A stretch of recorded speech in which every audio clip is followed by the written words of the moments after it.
Some of the deaf members of the family expressed concern that cochlear implants would eventually make deafness extinct. Do you think this is a real danger for the future? Why or why not? No, I don't. And I'm saying this from a deaf perspective, but I mean, like, I'm not deaf, but understanding a deaf perspective, yes. Because it's a culture, like it is that, it's not just a medical diagnosis, like it's a culture. It's going to extend beyond even just, it has extended beyond just deaf people. And so for it to go somewhere just because of cochlear implants, first of all, not everyone's going to get implanted. Like that's just not realistic unless it's made part of the law. Like it's just not going to happen. And so I don't think it's going anywhere. It's a culture in itself, so. Yeah, and it's just not the best option for everyone. It's not like not for everyone, Yeah, it's not like this is going to fix everything. So, I don't think it's going to make, deafness go away and, like, be extinct. Yeah.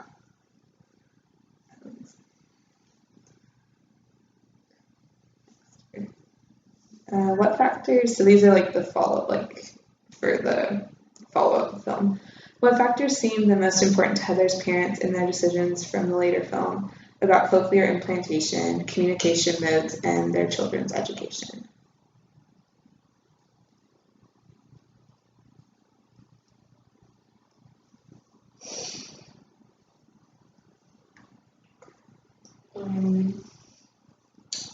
It seemed that the fact that Heather had options was what was most important. They didn't want to restrict her to one side or to have to choose one side. They wanted her to see both sides and be exposed to both sides, hearing and deaf, so she could ultimately make that choice herself and have life choices about college or jobs or whatever. So I definitely think that like it might have taken them a little while to come around, but I think that they really did want what was best for her, and if that meant that she was gonna do more of like a, bilingual type, like mode, that she would, that was what was best for her, and they were gonna support that. So it seemed like she did like really successfully in a like primarily auditory verbal like setting, like in a mainstream class. So. They did they did have an interpreter for her. So we saw that. Oh yeah, they did have. So maybe it wasn't fully auditory verbal, but it was definitely something that's like, oh, good to see that they were like very supportive of her.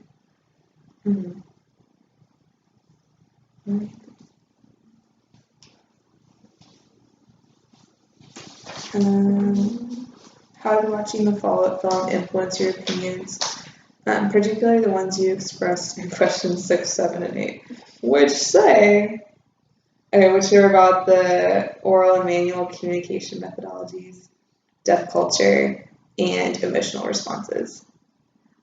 Okay, I still have emotional responses. I was still mad about the hearing grandmother who was repeating words over and over to Heather, like she was trying to get her speech therapy, and I'm like, just let her be your granddaughter, like just cook with her without like trying to push nitpick, push and nitpick, like oral English at her, like that just made me so mad. Like you still want to encourage her to use, her words and everything, but not in such like a, pushy way. It felt like it wasn't coming from like a good place, which was a nice mad. Place. I think that's what pissed me off. Yeah. So I was still mad about that. I think I definitely agree with that. I think also the part of it was like I felt like the grandmother believed that if she wasn't wasn't speaking, then she was automatically going to be less intelligent, which we like saw like on the first video when she was talking about like, well, can you read a recipe, and she was talking to Nita. When she was talking to Nita, and she like asked her, well, can you read a recipe? Like, I want my granddaughter to be able to read a recipe, and I was like, I was like, well, I don't know. It's like, how did she have a deaf son? I don't get that. Yeah, so I definitely did still feel emotional towards it.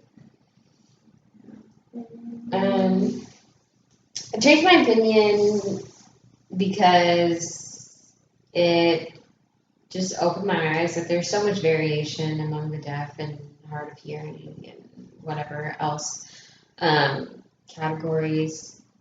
And the film like showed two different sides, and that's kind of what you're showing is like there's a hearing side and a deaf side, but there's so much intermixed with that, and it's not as simple as here's hearing and here's deaf. Like it just showed me how much variation there is among people in that controversy.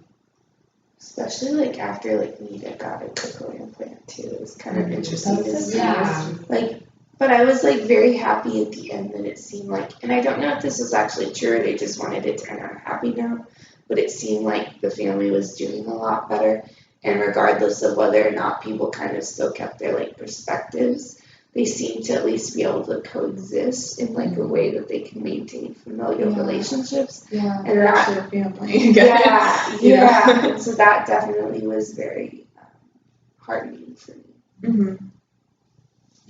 One thing that stood out to me that I put down is that deaf people tend to say like the deaf community is their family, and you know their other family like they don't sign, they weren't involved with them, and so this family was family oriented. Like regardless of whatever perspective each other had, they came back at the end, other than the missing brother.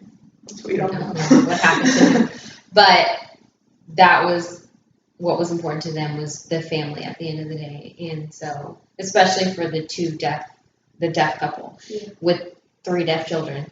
And so I related to that aspect just because family's everything to me. And so I enjoyed that part. I'm glad it came to that conclusion. So that people are able to change their minds to Mm. when they went from like no cochlear implant to okay, she can have one and stuff years later. She got one and like moving and moving back.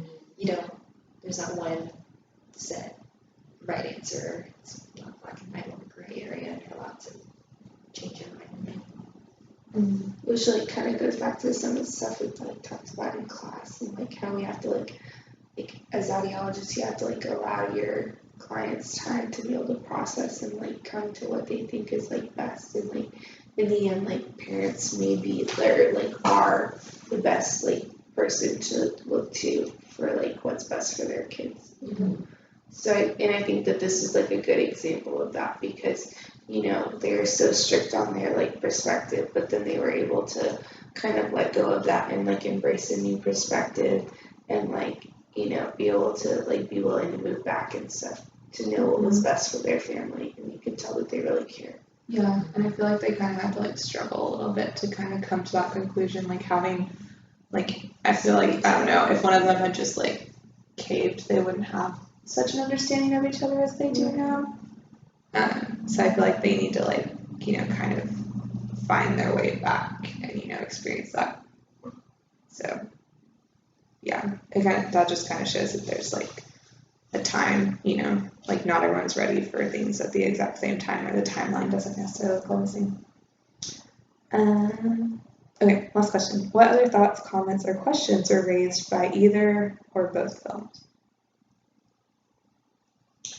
Mainly just about baby Peter, what happened. Yeah, I'm just, really curious. And they're like part of the familial relationship.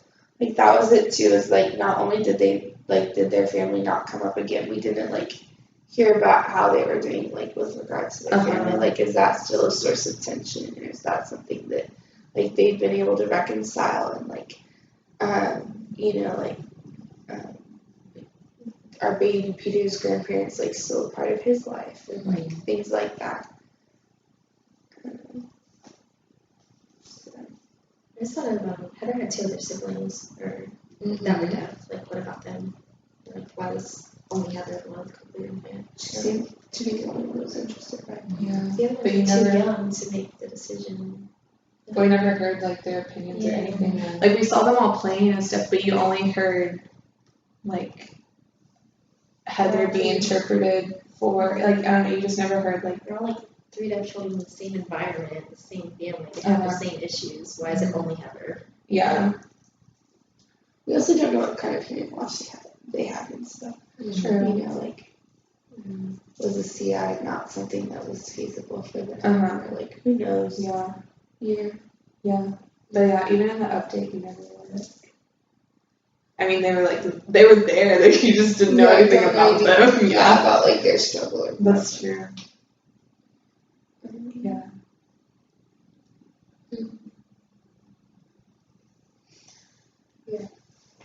Okay.